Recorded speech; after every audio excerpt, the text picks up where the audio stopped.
Bridge বাঁশের bridge.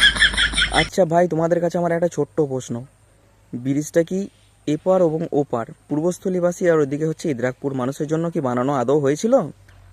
ব্রিজটা যদি সত্যিই পূর্বস্থলীবাসীর জন্য, ইদ্রাকপুরবাসীর জন্য, এপার এবং ওপার মানুষের জন্য বানানো হতো, যখন ছাপড়িগিরিটা বেড়েছিল তখনই ব্রিজ নির্মাণকারী টিম ছাপড়িগিরিদের টিকিট দেওয়া বন্ধ করে দিত এবং ওখানে সম্পূর্ণরূপে ভিডিও করাটা বন্ধ করাতো।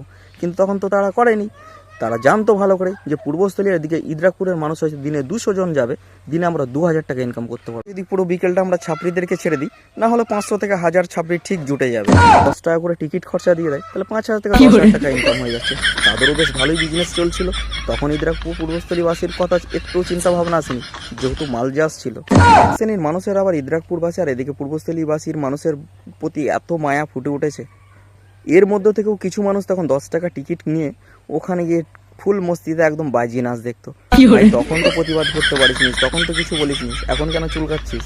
পূর্বস্থলীতে কয়েকটা চুদির ভাই আছে বুড়ো, তাদের কাজই হলো আজকে ভাইরাল তাল তলায় গেলাম, আজ নারকেল তলায় গেলাম, আজ খেজুর তলায় গেলাম, এবার লেগেছিল বাঁশের ব্রিজ। এই চুদির ভাইগুলোদের পক্ষে যদি কোনো একটা সঠিক ব্যবস্থা নেওয়া যেত, তাহলে মনে হয় আমাদের পূর্বস্থলীর এই ঐতিহ্যগুলো নষ্ট হতো না।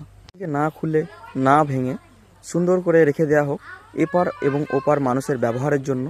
তো যাদের জন্য ব্রিজটা বানানো হয়েছিল তাদের ব্যবহারের জন্য রেখে দেওয়া হোক। সিসিটিভি ক্যামেরা বসানো হোক ব্রিজের সুরক্ষা এবং রক্ষার জন্য। সম্পূর্ণরূপে ভিডিও করা টোটালি বন্ধ করে দেওয়া হোক, এমনকি ছবি তোলাও।